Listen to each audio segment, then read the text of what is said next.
Le paysan et la graine invisible. Un vieil homme sort de sa maison chaque matin à 6 heures précises, avec un arrosoir rouillé dans les mains. Il se dirige vers un petit carré de terre nue, s'agenouille et commence à arroser méthodiquement cette parcelle qui semble complètement vide. Les voisins, intrigués, s'arrêtent pour observer ce spectacle étrange. « Marcel a perdu la tête », chuchote-t-il derrière leur rideau.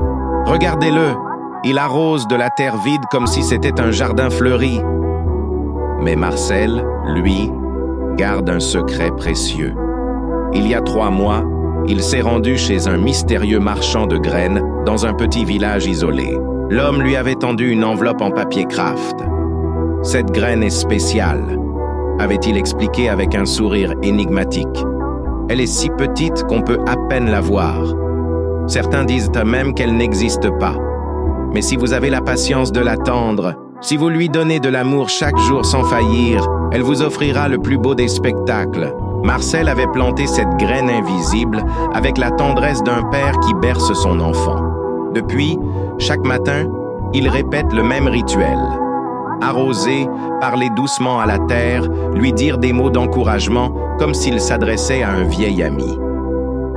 Les semaines passent. Les moqueries se font plus cruelles. Les enfants du quartier organisent des paris. Dans combien de temps le vieux Marcel va abandonner sa terre magique? Même sa propre famille commence à s'inquiéter sérieusement de son état mental. « Papa, écoute-moi », lui dit sa fille un jour, les larmes aux yeux. « Tu passes des heures à arroser du vide. Les gens parlent. Ils disent que tu deviens différent. Peut-être qu'il est temps de planter quelque chose de réel, des tomates, des radis, n'importe quoi que les gens peuvent voir. » Marcel la regarde avec tendresse, ses mains rugueuses caressant doucement ses cheveux. « Ma chérie, les choses les plus précieuses de la vie sont souvent invisibles au début. L'amour, l'espoir, les rêves, la confiance en soi, tout cela commence par une graine qu'on ne voit pas.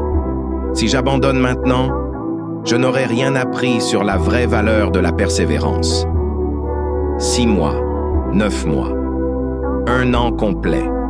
Marcel continue, imperturbable. Il a maigri, ses économies diminuent à cause du prix de l'eau, mais sa foi reste intacte. Certains jours, quand la pluie tombe à torrent, il sort quand même avec un parapluie pour protéger sa parcelle. Quand la neige recouvre le sol, il la dégage délicatement avec ses mains. Puis, un matin de printemps, quelque chose d'extraordinaire se produit. Une minuscule pousse verte, pas plus grande qu'un cheveu d'enfant, perce la surface de la terre. Marcel tombe à genoux, les larmes coulant sur ses joues ridées. « Tu es là », murmure-t-il. « Tu étais là depuis le début. » La nouvelle se répand dans le quartier comme une traînée de poudre. Les voisins accourent, incrédules.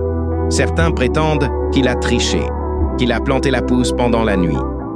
Mais Marcel continue son rituel quotidien, plus déterminé que jamais. La petite pousse grandit lentement, puis de plus en plus vite. En quelques semaines, elle devient un arbuste aux feuilles d'un vert éclatant. En quelques mois, un véritable arbre majestueux aux branches étendues comme des bras accueillants. Et puis, un jour, miracle des miracles. L'arbre se couvre de fleurs aux couleurs inimaginables, des roses qui changent en violet, des jaunes qui deviennent dorés, des bleus qui scintillent comme des étoiles. Le parfum de ces fleurs embaume tout le quartier. Les gens viennent de villages entiers pour admirer cet arbre extraordinaire. Des scientifiques arrivent pour l'étudier, des artistes pour le peindre, des poètes pour lui dédier des vers. Les mêmes voisins qui se moquaient viennent maintenant frapper à sa porte, humbles et respectueux. « Marcel, pardonnez-nous. Comment avez-vous su?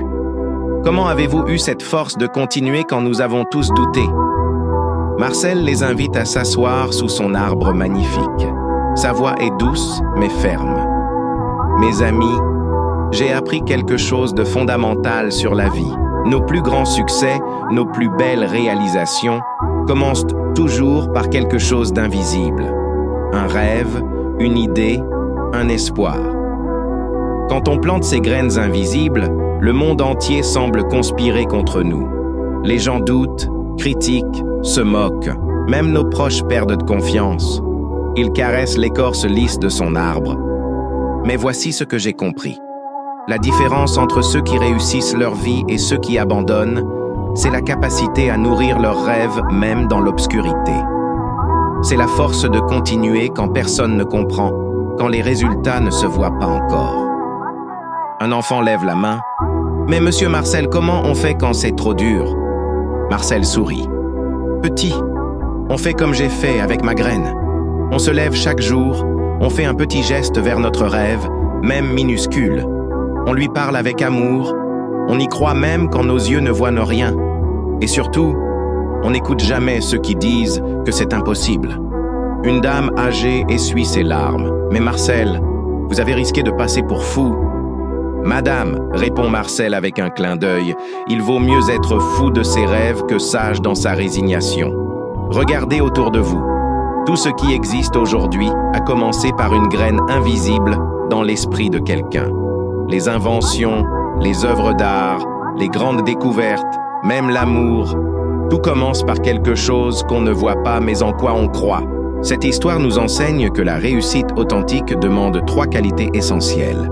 La patience pour attendre que nos efforts portent leurs fruits, la persévérance pour continuer malgré les doutes et les critiques, et surtout la foi inébranlable en nos rêves, même quand ils semblent impossibles aux yeux du monde.